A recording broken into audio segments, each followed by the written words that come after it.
I never thought I'd be the guy raising 2 kids alone. But here's the thing nobody tells you about abandonment. It doesn't happen overnight. It's a slow burn that you don't see coming until you're already drowning. My ex-wife, Sarah, walked out on our family 9 years ago when our son Jake was 6 and our daughter Emma was 4. And she didn't leave because of abuse or infidelity or any of the usual reasons people split up. She left because her yoga friends convinced her she was wasting her youth being tied down to responsibilities. I know how that sounds, like I'm being bitter or exaggerating. But I'm not. Those were literally her words the night she told me she was leaving.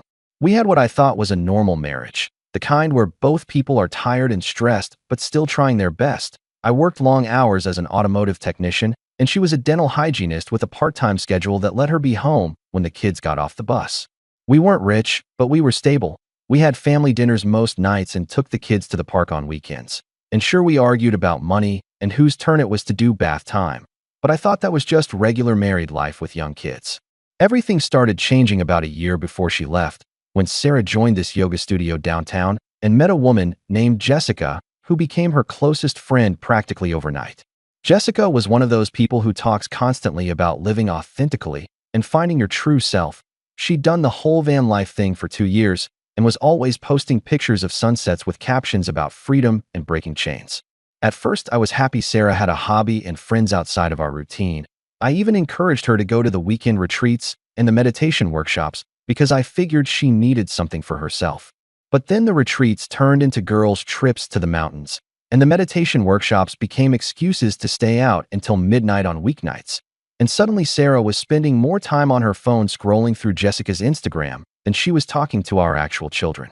I started noticing she'd tense up whenever Jake would ask her to help with homework or Emma wanted her to read a bedtime story. Like their needs were this unbearable weight she couldn't wait to escape. I tried talking to her about it maybe 3 or 4 times, asking if everything was okay or if she needed us to get a babysitter more often so we could have date nights. But she'd just say I wouldn't understand because I wasn't the one who gave up my body and my dreams to have kids. That hurt because I'd never asked her to give up anything. We'd planned this life together, or at least I thought we had.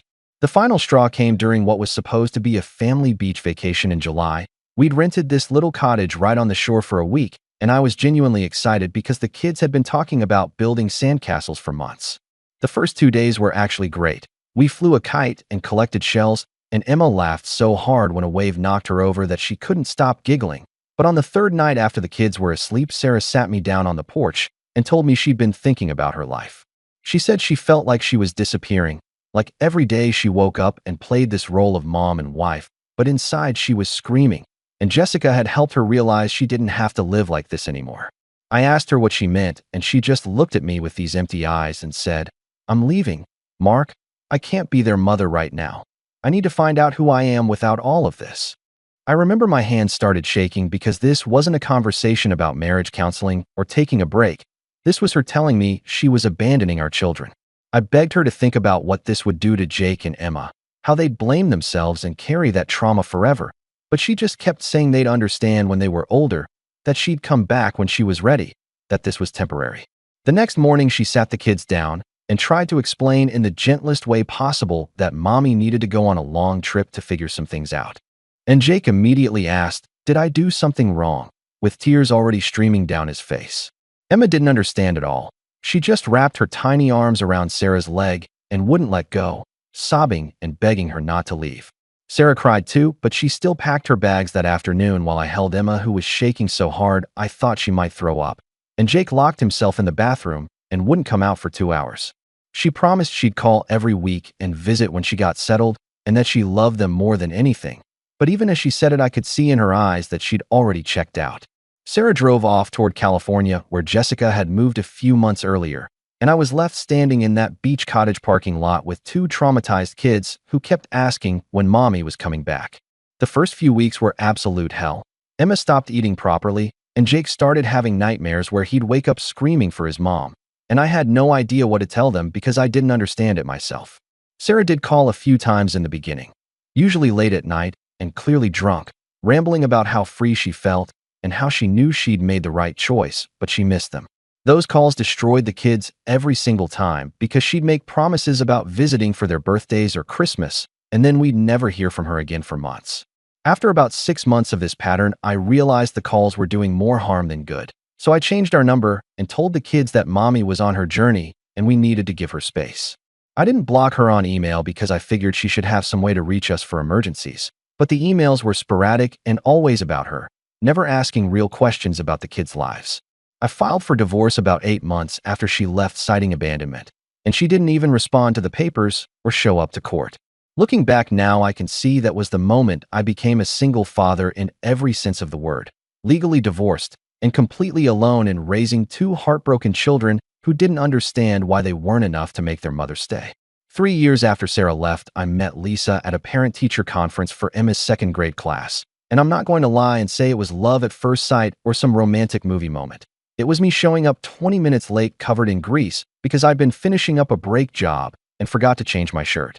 Lisa was Emma's teacher and she'd asked to meet with me because Emma had been having some behavioral issues. Nothing major, but she'd been withdrawing during group activities and sometimes refused to participate in things that involved mothers like the Mother's Day card project. I sat there in that tiny classroom chair feeling like the world's biggest failure, while Lisa explained in this calm voice that Emma was struggling with maternal figures and needed consistency. And instead of judging me or making me feel worse, she asked what she could do to help.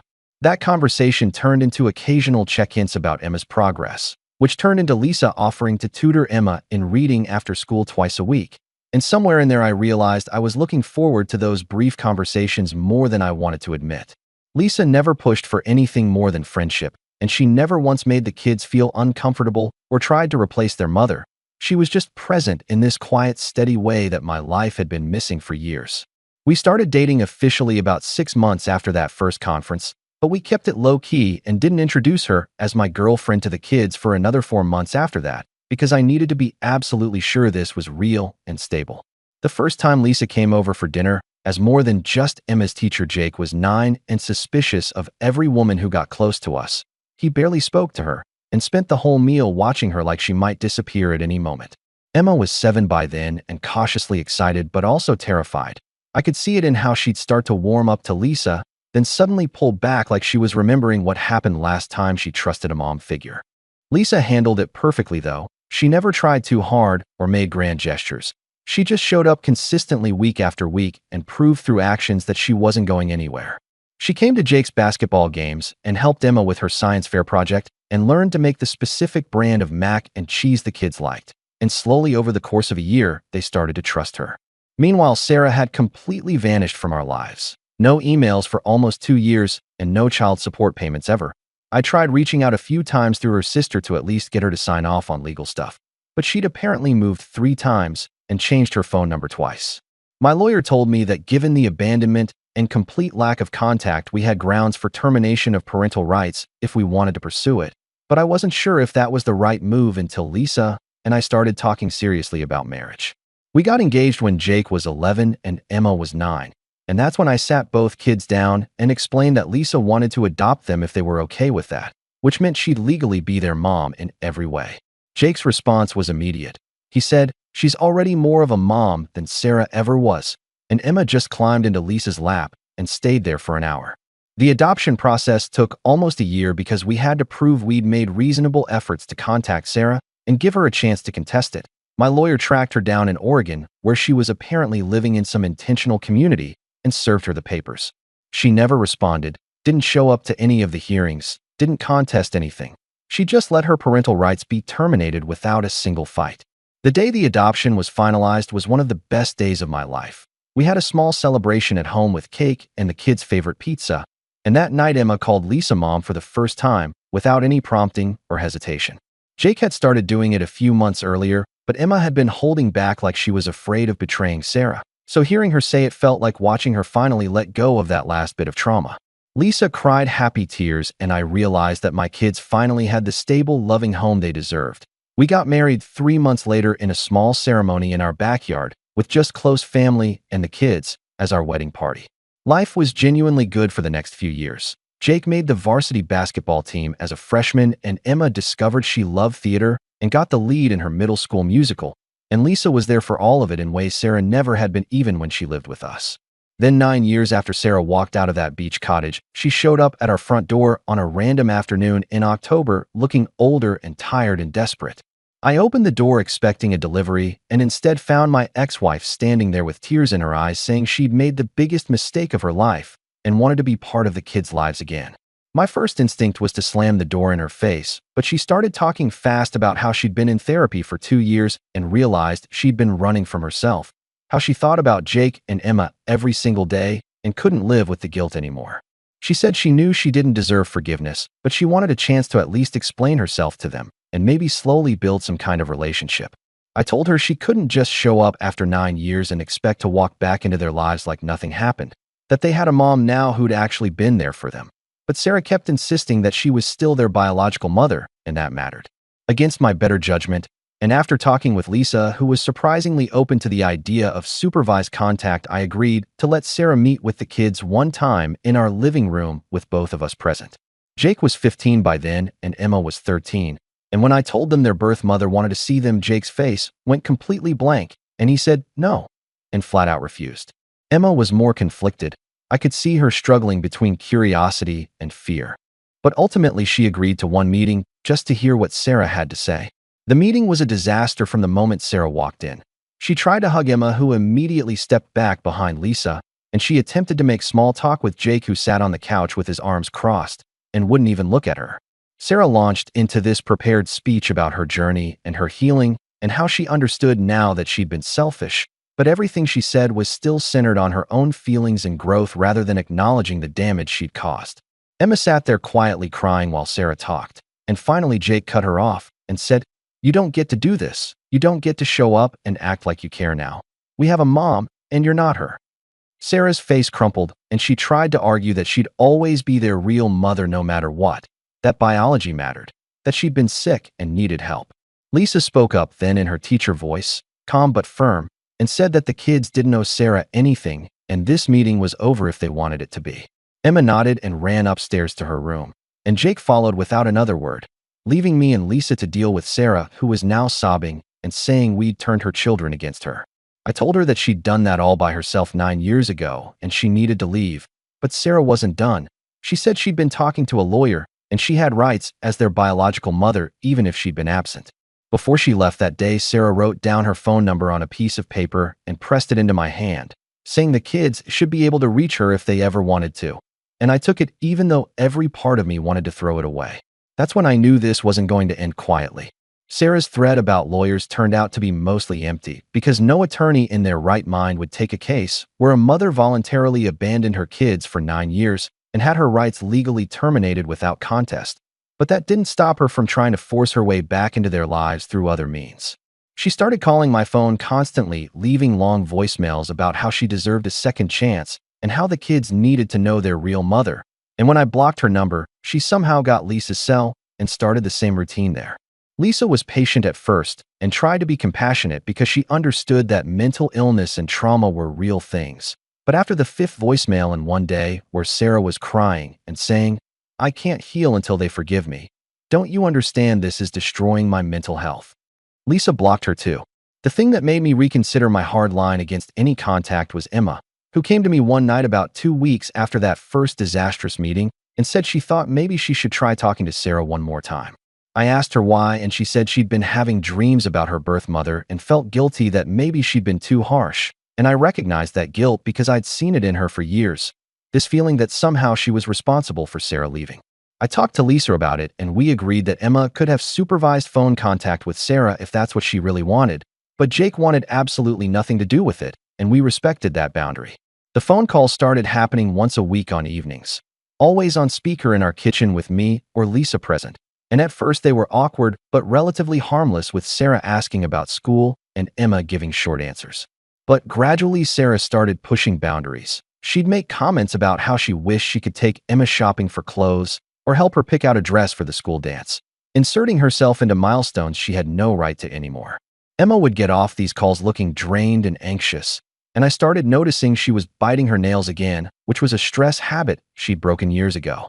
After about 2 months of weekly calls, Sarah asked if she could meet Emma in person for coffee, just the two of them, and Emma actually seemed open to the idea until Jake overheard us discussing it and absolutely lost it. He said we were being idiots if we trusted Sarah alone with Emma after everything she'd done, and that Emma was just feeling guilty and pressured but didn't actually want a relationship with someone who'd abandoned her.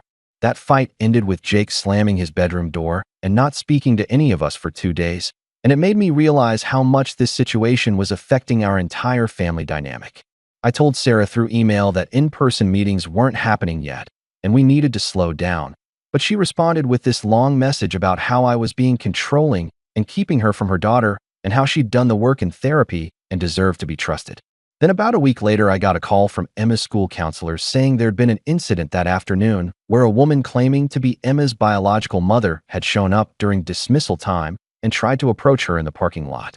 The school security had intervened because Sarah wasn't on the approved pickup list, and Emma had started crying and called Lisa, who'd arrived within 10 minutes to take her home. I left work immediately, and when I got home, Emma was in her room with the door locked, and Lisa told me that Emma was terrified and kept saying she didn't feel safe. Sarah had apparently told the security guard that she had every right to see her daughter and called Lisa an imposter, making a scene in front of Emma's classmates and teachers. I was furious in a way I hadn't been even when she first left, because abandoning your kids is one thing, but coming back and traumatizing them all over again is something else entirely.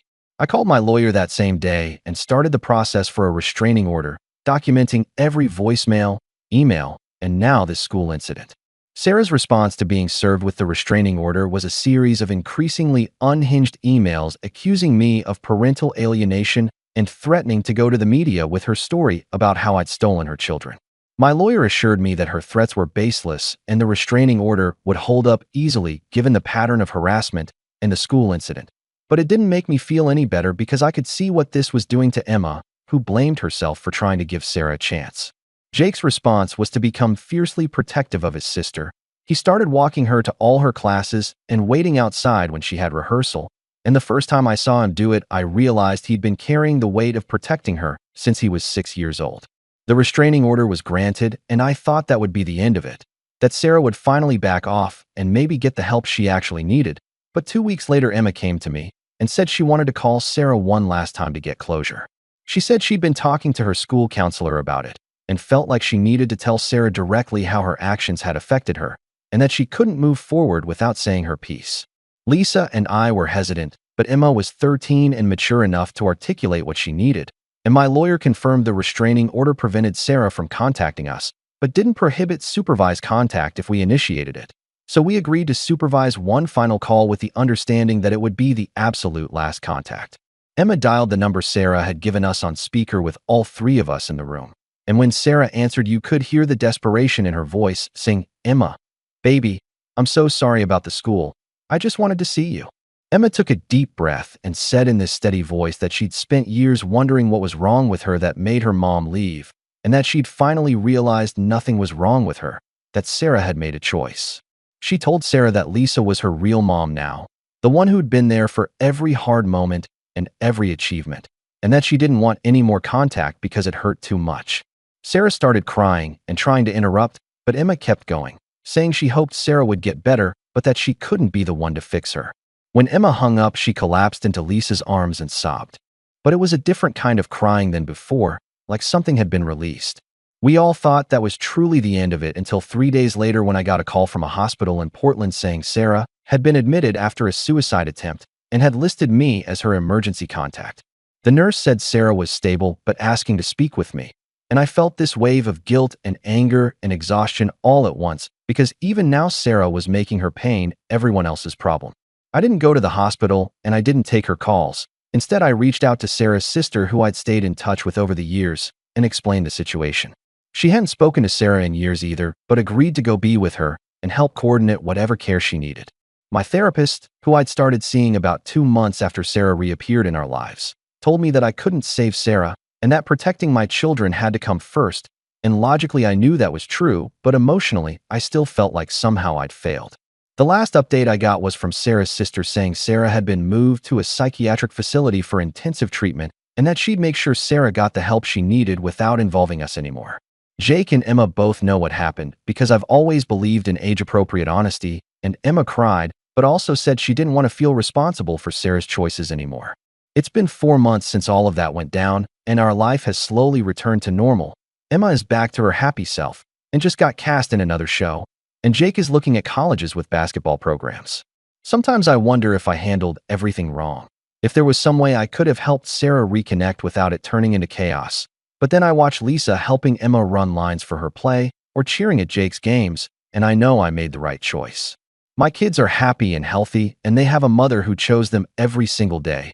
And at the end of the day, that's what matters.